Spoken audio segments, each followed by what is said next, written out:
Prosseguindo, gente, agora nós falaremos um pouco sobre o perfil do docente a ser formado para a educação profissional. Aqui, a gente elenca algumas características importantes. Quando você pensa num perfil de docente para educação profissional e técnica, quais características vêm à sua cabeça? Nós vamos elencar aqui sem o intuito de prescrever o perfil. Longe de nós fazer prescrição, né? Mas, ao contrário, pensar sobre algumas características que são fundamentais e tão peculiares ao docente da educação profissional. Nesse sentido, é pressuposto básico que este docente, essencialmente, seja um sujeito da reflexão e da pesquisa. Aqui é importante ressaltar, de acordo com as ideias do Dante Henrique Moura, que o professor precisa ser formado na perspectiva de que a pesquisa e o desenvolvimento tecnológico devem ser sempre voltados para a produção de bens e serviços e que tem uma capacidade de melhorar as condições de vida dos coletivos sociais e não apenas produzir bens de consumo para fortalecer o mercado. E, em consequência, concentrar riqueza, aumentar ainda mais o fosso entre os incluídos e os excluídos. Um outro pressuposto é que este docente ele esteja aberto ao trabalho coletivo e à ação crítica e cooperativa. Uma terceira característica muito importante é que o docente esteja comprometido com sua atualização permanente na área de formação específica, é claro, né? É importante a nossa formação específica, a nossa formação de base, através do nosso curso de formação inicial, mas que também ele esteja comprometido com sua formação pedagógica. Aqui, nós podemos pensar, então, na formação inicial e na formação continuada, na área específica de formação e uma sólida formação pedagógica para a educação profissional e técnica. Um quarto pressuposto é que este professor tenha plena compreensão do mundo do trabalho e das relações que acontecem nesse mundo, dos arranjos produtivos regionais, dos arranjos produtivos locais, que é o caso, né, dos institutos federais e das redes de relação que envolvem as modalidades, níveis e instâncias educacionais.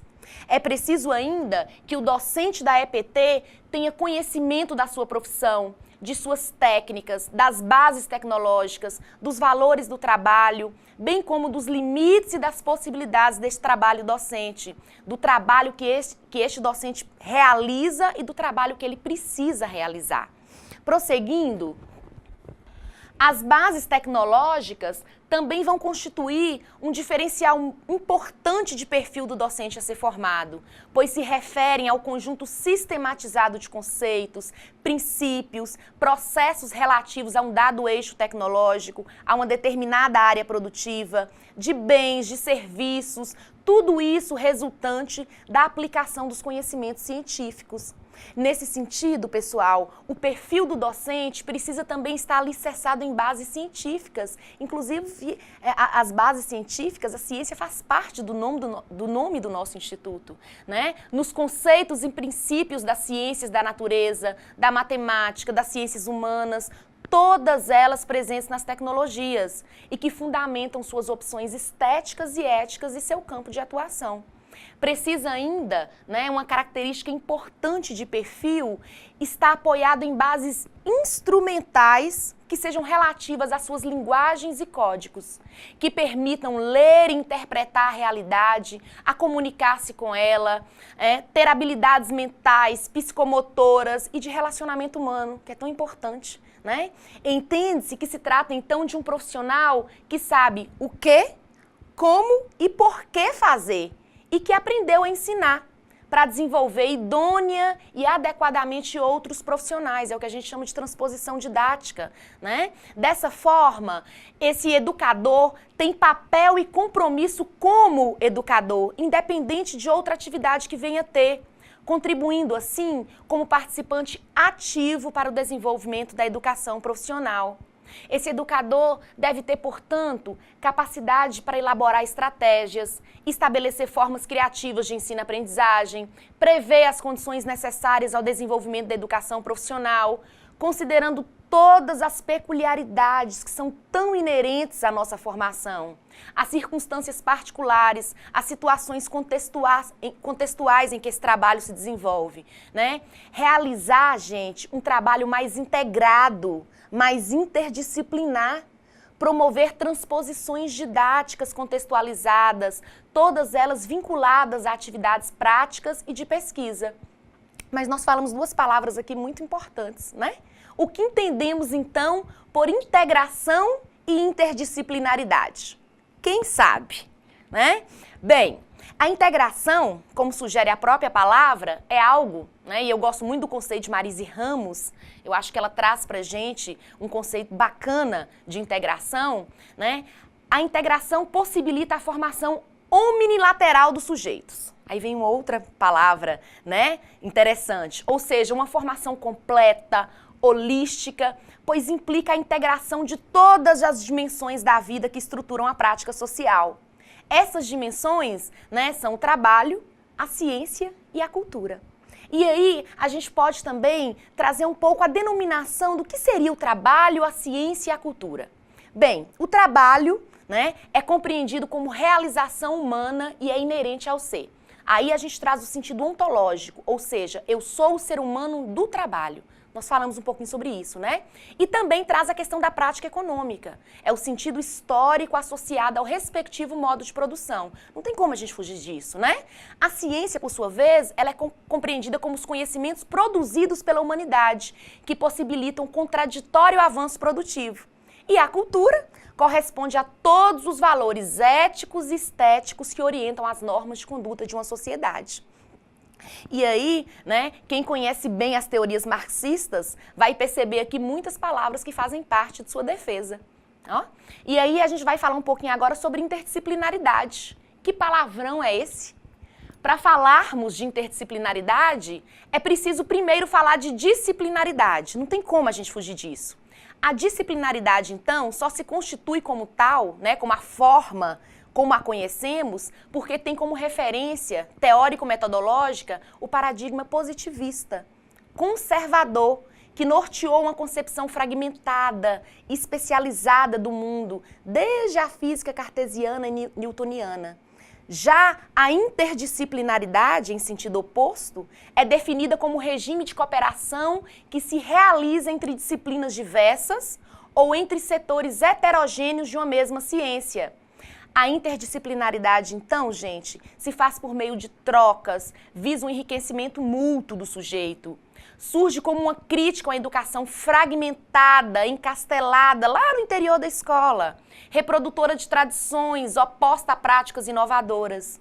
Nesse sentido, né, segundo Fazenda e Japiaçu, ela estimula, então, o movimento da ciência e da pesquisa, dos processos de ensino-aprendizagem e pode favorecer a eliminação desse ato existente que nós tanto falamos entre formação escolar e atividade profissional.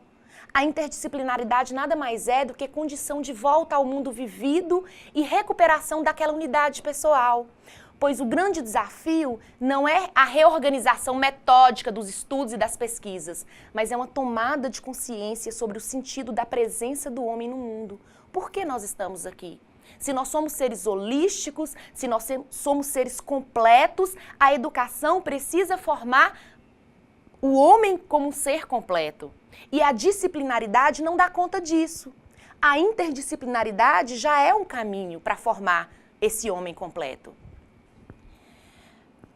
Bem, o perfil profissional do docente da educação básica engloba. Aí a gente, né, trouxe algumas especificidades aqui. A primeira, né, é a especificidade das atividades pedagógicas relativa ao processo de ensino-aprendizagem. O perfil profissional do docente, então, da educação profissional, vai englobar, além das especificidades das atividades pedagógicas relativas a esse processo, né, de ensino-aprendizagem, as dimensões próprias do planejamento. Que dimensões são essas? Organização, gestão e avaliação dessa modalidade educacional nas suas íntimas relações com todas as esferas da educação básica e superior. Portanto, gente, o professor da educação profissional, ele deve ser capaz de permitir que seus alunos compreendam de uma maneira muito reflexiva e crítica o mundo do trabalho, dos objetos, dos sistemas tecnológicos, dentro dos quais tudo evolui. As motivações, as interferências das organizações sociais, a evolução do mundo natural e social do ponto de vista das relações humanas, o progresso tecnológico, como os produtos e processos tecnológicos são concebidos, como eles são fabricados, como podem ser utilizados, quais os métodos de trabalho dos ambientes tecnológicos e das organizações de trabalho. Ele precisa, então, saber desenvolver comportamentos proativos e socialmente responsáveis com relação à produção, distribuição e consumo da tecnologia. É muita responsabilidade, né? Tudo isso é um processo e, infelizmente, esse processo está ligado a uma lógica capitalista. Tem um vídeo que vocês podem encontrar no YouTube chamado A História das Coisas, que eu acredito que ilustra bem essa questão de todo esse processo, né, da produção de mercadorias, todo esse processo que está dentro de uma lógica capitalista. O professor da educação profissional também deve ser capaz de descrever práticas profissionais, como, por quem e dentro de que condições uma atividade é realizada, de levar em conta o uso que quer fazer dessa descrição no processo de ensino-aprendizagem, ou seja, qual tipo de apropriação e grau de utilização das técnicas, de estabelecer a diferença entre ensinar a prática e ensinar o saber sobre essa prática. Isso é muito importante, gente. Que tal, então, um exemplo de como o professor pode permitir isso? Bem, pensem comigo. Quais propostas de atividades podem conduzir o aluno a uma reflexão desse tipo? Sugira para os seus alunos uma proposta de atividade, por exemplo, lá no Proeja. Uma atividade que parta da experiência deles no mundo do trabalho. Nós não podemos esquecer que o trabalho é o princípio organizador do currículo no ensino médio. Essa é a grande especificidade da educação profissional. Eu gosto muito da fala da Cássia Quenzer, porque nessa linha de raciocínio é importante que os saberes eles sejam contextualizados, trazidos para o cotidiano, porque esse cotidiano ele não se explica em si, mas ele se explica através da história que é construída por homens e mulheres. Isso, gente, é técnica. Outra coisa são saberes sobre a técnica. Nem tudo que será aprendido será capaz de ser contextualizado e praticado. Se assim fizermos, nós podemos correr o risco de sermos simplesmente utilitaristas. E longe de nós sermos utilitaristas simplesmente. Existe um caráter histórico da produção científica que ele é teórico. É desejável também que, além da experiência profissional articulada à área de formação específica, que esse docente ele saiba trabalhar com as atividades, as diversidades regionais, políticas e culturais existentes, de educar de forma inclusiva, isso é tão importante, né? Contextualizar o conhecimento tecnológico, explorar situações problema, dialogar com diferentes campos de conhecimento, isso é interdisciplinaridade, né? Inserir sua prática educativa no contexto social, em todos os níveis de abrangência. Em síntese, o perfil do docente da educação profissional precisa então dar conta de 3 níveis de complexidade. O primeiro nível é desenvolver capacidades de usar. Isso é o nível mais elementar, é relacionado à aplicação dos conhecimentos e ao emprego das habilidades instrumentais. Um segundo nível é desenvolver capacidades de produzir. Depois que você usa, você precisa desenvolver a capacidade de produção, que requer o uso de conhecimentos e habilidades necessários a uma concepção e execução de objetivos para os quais as soluções tecnológicas existem e devem ser adaptadas. E terceiro, desenvolver capacidades de inovar. A palavra inovação aqui, então, é uma palavra de ordem. Não a inovação numa perspectiva necessariamente capitalista de ser, né? Mas isso é um nível mais elevado de complexidade. E essa inovação é relacionada às exigências do processo de geração de novos conhecimentos e novas soluções tecnológicas. Mas que a geração desse conhecimento, de tudo que se produz dentro da educação profissional, que isso aconteça de forma humana. Bem, o professor, então, em sua trajetória profissional, desenvolve-se em 3 dimensões. A sua formação sociopolítica, ou seja, a autoconstrução de um perfil pessoal adequado à profissão docente. A formação técnica bem fundamentada na ciência, que é a arte da docência propriamente dita. E a terceira dimensão, que é tão importante, corresponde ao domínio das especificidades da profissão docente, dos fundamentos do processo de aprendizagem. Né? Tudo isso para que possa contribuir para o desenvolvimento do jovem, o nosso aluno, das três dimensões apontadas por Rousseau. Né? É necessário, então, que esse professor as possua bem desenvolvidas em si mesmo. Assim, gente, a capacidade de conduzir bem o seu trabalho depende de múltiplos fatores. Se fizermos um recorte isolando para efeito de estudo a dimensão pedagógica, aqui entendida como a dos saberes específicos da docência, nós teremos a influência da formação pedagógica inicial ou da ausência dela, assim como da formação pedagógica continuada, da experiência no dia a dia em contato com os alunos e outros membros da equipe escolar. Essas duas experiências são importantíssimas. Né? Uma corrente importante de pesquisadores, aqui a gente dá um destaque para Chon, em 1983, defende que a formação do professor se dá pela vivência no trabalho docente cotidiano e pela reflexão do próprio docente sobre essa prática. Sem a formação pedagógica inicial, a capacidade de refletir sobre essa própria prática está prejudicada no docente do ensino técnico. Muitos estudiosos da formação de professores afirmam que é necessária uma formação pedagógica que anteceda a nossa aventura de colocar-se à frente de uma sala de aula. Diante disso, eu pergunto, por que razão haveria de ser diferente no caso da educação profissional? Qual o fundamento de ser apenas recomendada essa formação para a educação profissional e não exigida? Por que não são dadas as condições para que aqueles que com seriedade queiram se dedicar à docência em cursos técnicos tenham uma formação pedagógica adequada? A carência de pessoal docente com formação pedagógica tem se constituído num dos pontos nevrálgicos mais importantes que acabam estrangulando a expansão da educação profissional no país. Atualmente, anunciam-se diversas medidas orientadas à expansão quantitativa da oferta de modalidades educativas no país, incluindo aqui a reorganização das instituições federais de educação profissional e tecnológica. Por outro lado, ampliou-se o entendimento de que essa modalidade educacional é de fundamental importância para o desenvolvimento nacional e o atendimento de demandas sociais e regionais, o que requer o provimento de quadro de formadores com padrões de qualificação adequados à atual complexidade do mundo do trabalho.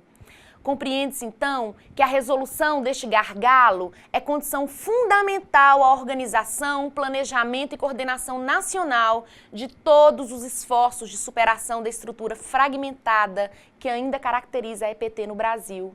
É um requisito fundamental à sua institucionalidade e que isso só será possível mediante o desenvolvimento de uma concepção consistente, uma política nacional ampla, uma política contínua de formação profissional de docentes para essa área.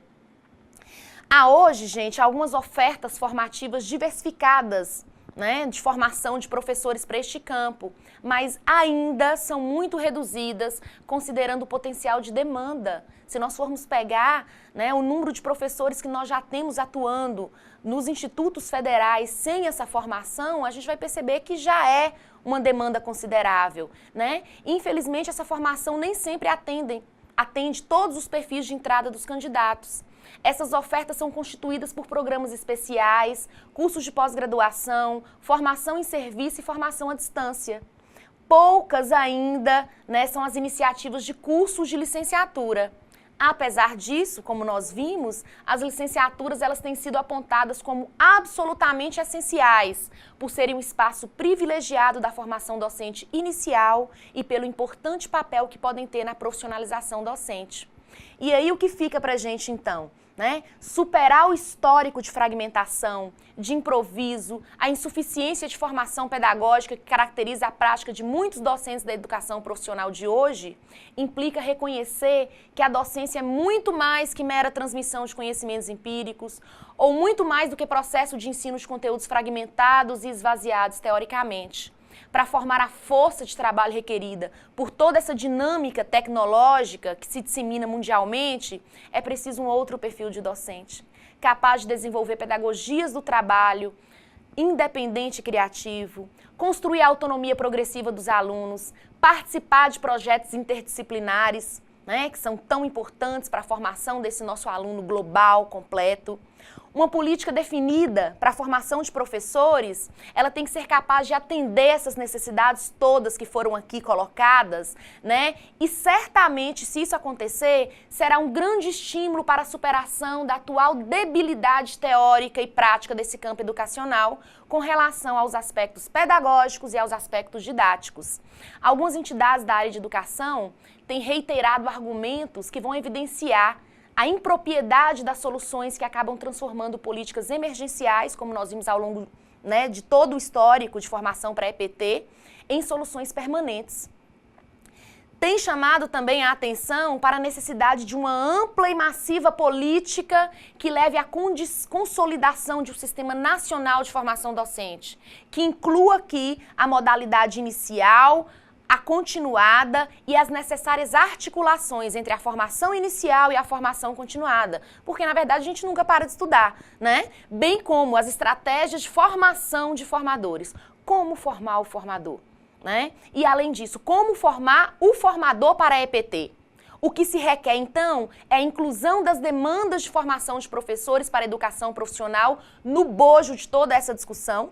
E é preciso preservar o caráter unitário desse Sistema Nacional de Formação Docente, evitando aqui dar continuidade à velha política de fragmentação, né? Isso significa, gente, que a EPT, ela precisa de uma formação para ela.